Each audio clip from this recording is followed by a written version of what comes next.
Bien, estimados estudiantes, vamos a trabajar entonces sobre la teoría de sistemas.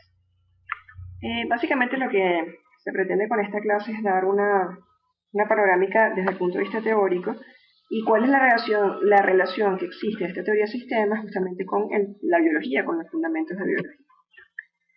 Ok, hablar de sistema es darnos cuenta que cualquier tipo de sistema está constituido por un conjunto de elementos. En este caso tenemos una bicicleta, ¿verdad? Y la bicicleta pues está constituida por las ruedas, por la cadena de la bicicleta, el amortiguador, etcétera, etcétera. Todas sus partes están dinámicamente relacionadas unas con otras. Y el hecho de esa relación hace que genere un tipo de actividad para alcanzar un objetivo específico. Podemos hablar que entonces se puede operar sobre datos, sobre energía y sobre materia para obviamente proveer cierto tipo de información, cierto tipo de energía, cierto tipo de materia. Por eso cuando se quiere definir lo que es propiamente el sistema, se habla que el sistema es un todo organizado y complejo, un conjunto o combinación de cosas o partes que forma un todo complejo o unitario. Por lo tanto, es un conjunto de objetos unidos por alguna forma de interacción o interdependencia. Importante entonces la presencia de elementos que estén dinámicamente relacionados, que forman una actividad y van al alcance de un objetivo. Las propiedades de los sistemas no pueden ser descritos de alguna manera en términos de sus elementos separados. Todo se presenta como una unidad y se estudian globalmente. Por eso que los sistemas existen dentro de sistemas. Los sistemas en general son abiertos y las funciones de un sistema dependen de su estructura. Fíjense que tenemos un sistema muscular, un sistema, en este caso, nervioso, un sistema respiratorio, un sistema circulatorio, y todo eso, este sistema interactuando, forma las funciones de un sistema que dependen obviamente de sus estructuras iniciales. Es decir, en este caso un atleta que pone en funcionamiento su sistema muscular, su sistema nervioso, el respiratorio y el sistema circulatorio. Todo, fíjense que se tiene que estudiar de alguna manera globalmente. ¿Cuál es el propósito u objetivo de cualquier tipo de sistema? Todo sistema tiene algún tipo de propósito.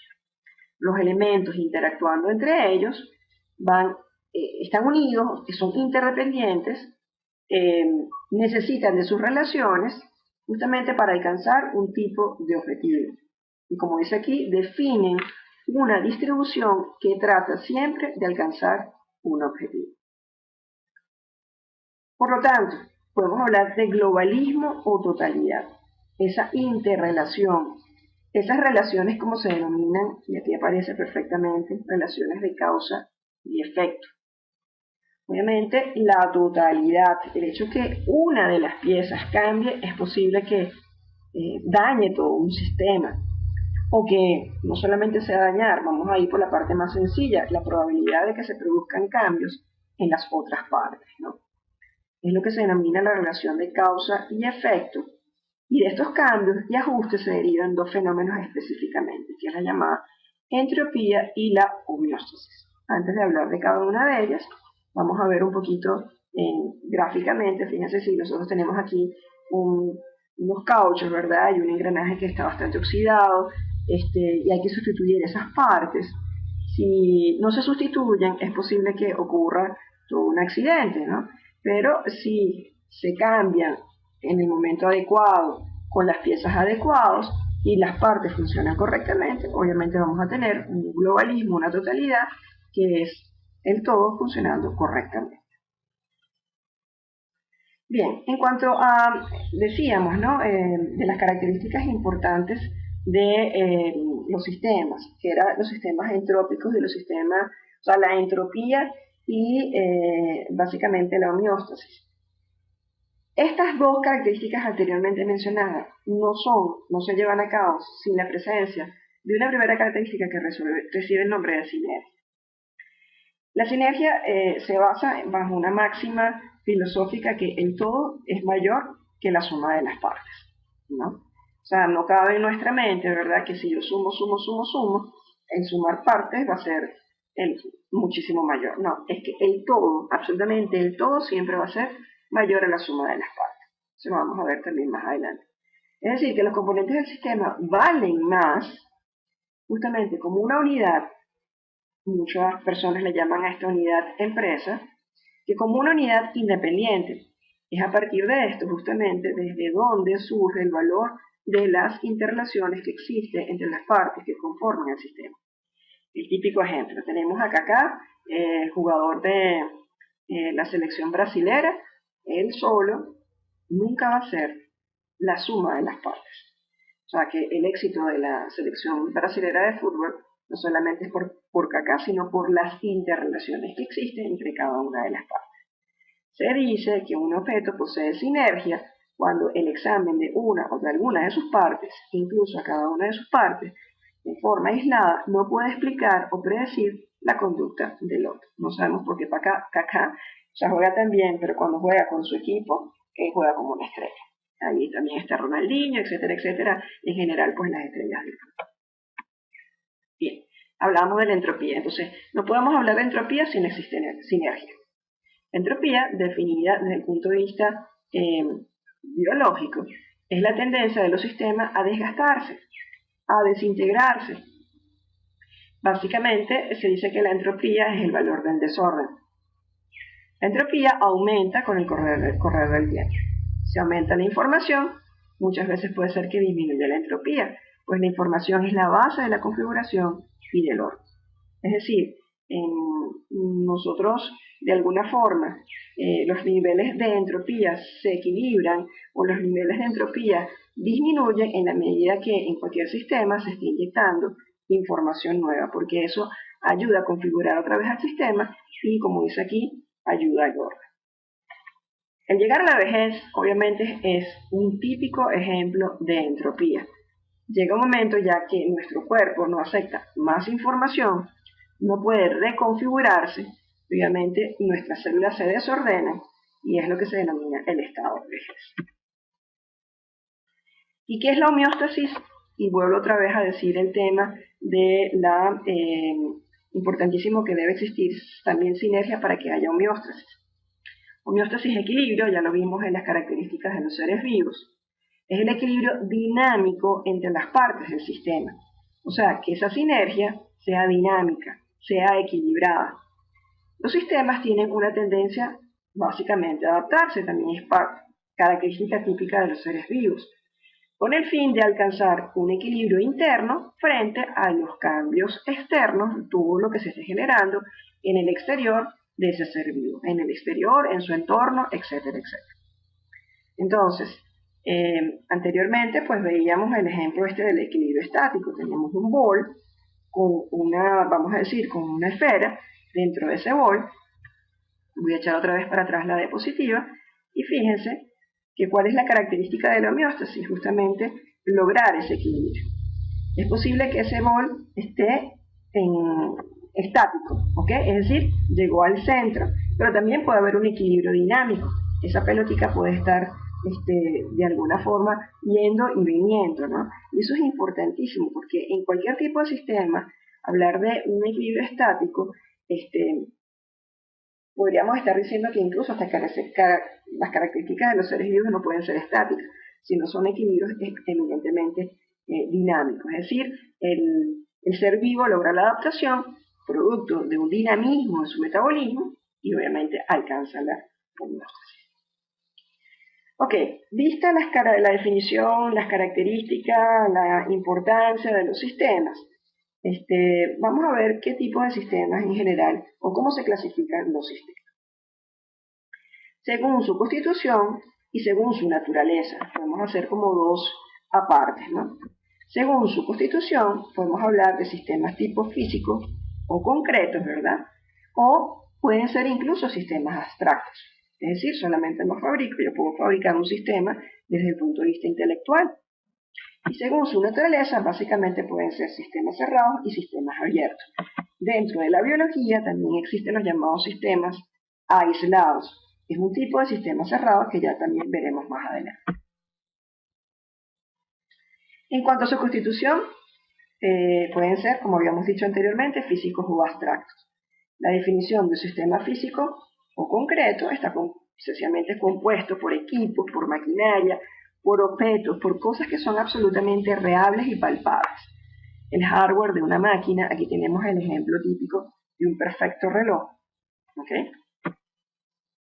Aquí tenemos nada más y menos que una planta pasteurizadora de alta calidad, un sistema de tractores, todas las partes que constituyen un tractor, desde las ruedas, la estructura física, el armazón, etcétera, etcétera. En cuanto a los sistemas abstractos, son compuestos por conceptos, por planes, por hipótesis, por ideas, y muchas veces solo existen en el pensamiento de las personas. Es como el típico ejemplo es el software, ¿verdad? Ustedes el software no lo están viendo, pero eso está todo en el intelecto de la persona que organiza de alguna manera y hace interactuar con sinergia, y además no solamente, sino que buscan la homeostasis y ¿cómo se llama? La otra característica, ¿no? Que no solamente la entropía y la homeostasis con carácter sinérgico, eso también lo podemos alcanzar desde el punto de vista abstracto. Por ejemplo, el típico ejemplo del cerebrito iluminado, ¿no? En cuanto a la naturaleza, dijimos que eran cerrados o abiertos. Definir un sistema cerrado no presenta intercambio con el medio ambiente que lo rodea, son totalmente herméticos a cualquier influencia ambiental. Se da el nombre de sistema cerrado a aquellos sistemas cuyo comportamiento es determinístico y programado y que opera con muy pequeño intercambio de energía y materia con el ambiente. Generalmente, desde el punto de vista biológico, un sistema cerrado básicamente va a estar inyectado de alguna manera en energía, esa energía entra al sistema y lo que va a salir es energía. Es decir, que la interrelación de entrada y salida va a ser siempre la misma. Si es energía, va a salir energía. Si es materia, interactúa en el sistema, va a salir en materia. En el caso, ya lo veremos más adelante, de los sistemas cerrados hay una pequeña diferencia. En el caso, y esa es la especialidad del sistema aislado completamente, hermético completamente, es que no hay entrada de energía y materia. Ese sistema está totalmente aislado y presenta sus propias, vamos a decir, su propia energía y su propia materia interiormente, y no hay intercambio con el medio ambiente. En el caso de los sistemas abiertos, presentan intercambio con el ambiente a través de entradas y salidas, se intercambia energía y materia con el ambiente. Son adaptativos para sobrevivir, obviamente, y su estructura es óptima cuando el conjunto de elementos del sistema se organiza aproximándose a una operación adaptativa. Fíjense que en el anterior, y voy a echar otra vez para atrás, en el anterior, los sistemas cerrados, básicamente, lo que les decía, o entra materia y sale materia, o entra energía y sale energía. En el caso de los sistemas abiertos, entra materia y energía y puede salir materia de energía, o puede salir materia o puede salir energía. Esta foto me parece que es espectacular, ¿verdad? En un sistema totalmente abierto de interacción. Okay. Muy bien. El concepto de sistema abierto se puede aplicar a diversos niveles de enfoque. Yo lo puedo aplicar a nivel de un individuo, puedo aplicarlo a nivel de un grupo, puedo aplicarlo a nivel de organización o a nivel de la sociedad.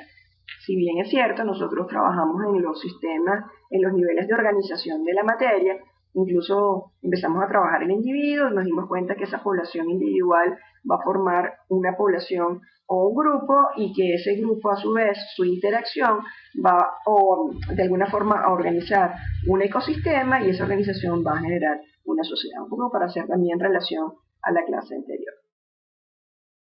¿Cuáles son los parámetros de los sistemas? Estos sistemas se caracterizan por sus propiedades, por el valor y la descripción dimensional de un sistema específico o de un componente del sistema. ¿Qué quiero decir con esto?